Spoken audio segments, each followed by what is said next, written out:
আসসালামু আলাইকুম। School study বিডিতে সবাইকে স্বাগতম। আজকে আমরা দুটি সংখ্যার লসাগু নির্ণয়ের অ্যালগরিদম ও ফ্লোচার্ট নির্ণয় করব। তো আর দেরি নয়, চলো শুরু করা যাক। তো সর্বপ্রথম আমরা ফ্লোচার্ট নির্ণয় করব।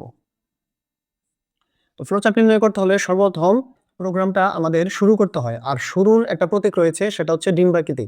ফ্লোচার্ট নির্ণয়ের ক্ষেত্রে শুরু এবং শেষের প্রতীক একই, অর্থাৎ একটা ডিম্বাকৃতি চিহ্ন হবে। এখানে আমরা লিখব শুরু এবং তারপর অ্যারো চিহ্ন দিয়ে আস্তে আস্তে কাজ করব। তো এখন আমরা ইনপুট নেব। আর আমরা জানি যে ইনপুট নেওয়ার জন্য অবশ্যই একটা সমান্তরিক নিতে হয়। তাহলে যেহেতু আমি এখানে দুটি সংখ্যা লসাগু বলেছি, তাহলে ধরি যে সেই দুটি সংখ্যা হচ্ছে এ এবং বি। তাহলে এ ও বি এর মান গ্রহণ। তাহলে এটা আমরা সামান্তরিক এঁকে দেব, কারণ ইনপুট এবং আউটপুটের প্রতীক হচ্ছে সামান্তরিক। এখন আমরা একটা সিদ্ধান্ত গ্রহণ করব, এ এবং বি এর মধ্যে কোন সংখ্যাটা বড় সেটা আমরা নির্ণয় করব। এটা কেন? এটা বোঝার জন্য তোমাদের একটা বেসিক বিষয় জানতে হবে, সেটা হচ্ছে আমরা লসাগু এবং গসাগু কিভাবে নির্ণয় করি। আমরা অন্য কোনো অঙ্কে লসাগু এবং গসাগু যখন নির্ণয় করি ভাগ পদ্ধতিতে, তখন কিন্তু সেই যে দুটি সংখ্যা রয়েছে সেখানে কিন্তু বড় সংখ্যাটা হওয়ার সম্ভাবনা আছে, কিংবা তার চাইতে বড় হতে পারে, কিন্তু কখনোই সেই ছোট সংখ্যাটা হবে না। অর্থাৎ তুমি লক্ষ্য করে দেখবে 2 আর 4 এর লসাগু যখন আমরা নির্ণয় করব তখন 4 লসাগু, কিংবা 4 আর 8 এর লসাগু যখন নির্ণয় করব তখন কিন্তু 8 লসাগু। আবার 8 এবং 24 এর লসাগু যদি আমরা নির্ণয় করি, তাহলে বড় সংখ্যাটা কি 24, তাহলে 24টা লসাগু। তোমরা খেয়াল করে দেখবে সব জায়গায় কিন্তু বড় সংখ্যাটা হতে পারে, কিন্তু কখনোই ছোট সংখ্যাটা কিন্তু লসাগু হতে পারে না। ছোট সংখ্যা কখনো লসাগু হবে না। সেটাই আমরা এখানে বলবো যে কোন সংখ্যাটা বড়। তো এরকম একটা সিদ্ধান্তের ক্ষেত্রে অবশ্যই এই ফ্লোচার্টে একটা রম্বস আঁকতে হয়। আমরা এখানে একটা শর্ত দেব, এ গ্রেটার দেন বি, অর্থাৎ এ কি বি এর চাইতে বড়, এটা একটা শর্ত। ঠিক আছে, তো আমরা সুন্দর করে রম্বস এঁকে দিলাম। তো এখানে দুইটা উত্তর আসতে পারে, একটা হ্যাঁ এবং একটা না। আমরা প্রথমে ধরলাম এখানে হ্যাঁ উত্তর আসলো। ঠিক আছে, এখানে হ্যাঁ উত্তর আসলো, এখানে না উত্তর আসলো। তো হ্যাঁতে কি ঘটনা ঘটবে এবং নাতে কি ঘটনা ঘটবে, তোমরা একটু চিন্তা করে দেখো। যখন এটা বড় হবে, অর্থাৎ এই শর্তটা মানবে, হ্যাঁ হবে। এটা যখন বড় হবে তখন কি আলটিমেটলি বিটা বাদ হয়ে যাবে, অর্থাৎ বিটার লসাগু হওয়ার সম্ভাবনা নাই। তাহলে আমরা সেটাই লিখবো। আর এটা হচ্ছে একটা প্রসেসিং, আর প্রসেসিং অবশ্যই একটা আয়তক্ষেত্র হয়। তোমরা সবাই জানো যে আয়তক্ষেত্রের মাধ্যমে আমরা প্রসেসিং শুরু করি। তাহলে এল সমান আমরা এ লিখতে পারি। এইটা কেন তোমরা একটু বোঝার চেষ্টা করো। সেটা হচ্ছে আমরা লসাগুটা এর মানটা হতে পারে, অর্থাৎ লসাগুর মানের মধ্যে আমরা এর মানটা রাখলাম, আমরা আপাতত রাখলাম, পরে আমরা চিন্তা করবো হবে কি হবে না। তাহলে আপাতত আমরা এর মানটা রাখলাম, অর্থাৎ এটা হতে পারে কিন্তু বিটা হবে না। ঠিক আছে, তাহলে এটা আয়তক্ষেত্র, তাহলে এটা একটা প্রসেসিং। আবার যখন না হবে, যখন না হবে তখন কিন্তু এই এটা বাদ যাবে, তখন বিটা বড়। যখন এ বড় না, তার মানে কি বি বড়। আর বি বড় হলে তখন আমরা কি লসাগু আমরা বি হতে পারি, কিন্তু তাহলে আমরা এল ইজিক্যাল বি লিখতে পারি, এল ইজিক্যাল টু বি লিখতে পারি। তাহলে এটা একটা প্রসেসিং, এটাও হচ্ছে আয়তক্ষেত্র হবে। তো এখন দুইটা ক্ষেত্রেই আমরা দেখলাম যে এই ক্ষেত্রে এ হবে এবং এই ক্ষেত্রে বি হবে, কিন্তু এটা তো আমরা প্রাথমিকভাবে নির্বাচন করলাম যেটা হতে পারে, কিন্তু পূর্ণাঙ্গভাবে কিন্তু হয়নি। এইটা করার জন্য আমরা দুইটা চিহ্নকে একসাথে করব, একসাথে করে এখানে একটা গোল চিহ্ন দেব। গোল চিহ্ন কি জন্য দিলাম? কারণ এটা একটা লুপ, এটা একটা লুপ প্রচার। তোমরা নিশ্চয়ই লুপ প্রচারের নাম শুনেছো।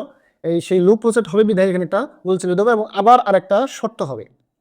তো এই শর্তটা আবার আমরা জানি যে শর্তের ক্ষেত্রে আমরা কি করতে হয়, আমাদের সেটা হচ্ছে রম্বস আঁকতে হয়। তো এই শর্তটা কি সেটা তোমাদের বুঝতে হবে। সেটা হচ্ছে এই এল মোড এম ও ডি, এল মোড এ সমান 0। ঠিক আছে, এই মোড মানে হচ্ছে নিঃশেষে বিভাজ্য, অর্থাৎ যখন আমি এই এল কে এ দ্বারা ভাগ করব, এল হচ্ছে ভাজ্য আর এ হচ্ছে ভাজক, এল কে যখন এ দ্বারা ভাগ করবো তখন নিঃশেষে বিভাজ্য হতে হবে। ভাগ নিঃশেষে বিভাজ্য মানে কি 0, এবং এল মোড বি সমান 0। দুইটা কিন্তু একই জিনিস বোঝাচ্ছে। সেটা হচ্ছে এল মোড এ সমান 0 এবং এল মোড বি, দুইটা ক্ষেত্রে যখন শর্তটা পূর্ণ করবে তখন আমরা এলিমেন্টটা প্রদর্শন করতে পারবো। তাহলে আমরা এখানে একটা রম্বস আঁকবো। যখন এই শর্তটা মানবে, এখানে প্রশ্ন করা হয়েছে যখন দুইটাই হবে। ঠিক আছে, এখানে আমরা প্রশ্নবোধক চিহ্ন দিতে পারি। যদি এটা হয় তাহলে এখানে দুইটা প্রশ্ন উত্তরে হ্যাঁ, ঠিক আছে, হ্যাঁ আসতে পারে, আবার না আসতে পারে। যখন এটা হ্যাঁ হবে তখন কি এর মান প্রদর্শন, আমরা কি লসাগুটা পেয়ে গেছি। অর্থাৎ দুইটা সংখ্যায় যখন এই এ বি দিয়ে যখন এল বিভাজ্য হবে, অর্থাৎ নিঃশেষে বিভাজ্য হবে, তখন আমরা কি ওই সংখ্যাটা কি আমরা লসাগুটা আমরা পেয়ে গেছি। তো সুতরাং এল এর মান প্রদর্শন, এটা হচ্ছে আউটপুট। আর আউটপুটের ক্ষেত্রে সবসময় কি হয় যে একটা সামান্তরিক, ইনপুট এবং আউটপুট সবসময় সামান্তরিক হবে, তাহলে এল এর মান প্রদর্শন। আর যখন আমরা আউটপুট পেয়ে গেলাম তখন কি আমরা প্রোগ্রামটা শেষ করতে হবে, তাহলে এখানে শেষ। আর আমরা জানি যে শুরু এবং শেষের প্রতীক হচ্ছে ডিম্বাকৃতি। আচ্ছা, এই শর্তে তো আমাদের শেষ হলে, কিন্তু যদি এটা না হয় মানে তখন কি হবে, মানে একটা নিঃশেষে বিভাজ্য হলো আর একটা হলো না, বা দুইটাই হলো না, তখন আমরা কি করব? তখন আমরা কি করব, এল প্লাস অর্থাৎ এই যে মানটা রয়েছে, এল এর মানটা রয়েছে, সেই মানটাকে আমরা এক এক করে বৃদ্ধি করতে থাকবো, যে পর্যন্ত এই শর্তটা না মানবে তো সে পর্যন্ত আমরা বৃদ্ধি করতেই থাকবো। তখন আমরা আরেকটা প্রসেসিং করব, সেটা হচ্ছে এই এল প্লাস এল ওয়ান নির্ণয় করবো। তাহলে এল সমান এল প্লাস ওয়ান, অর্থাৎ কি এক এক করে আমরা বাড়াতে থাকবো। আর এটা কি, এটা হচ্ছে আয়তক্ষেত্র, কারণ এটা একটা প্রসেসিং, আমরা জানি যে প্রসেসিং এ অবশ্যই আয়তক্ষেত্র হয়।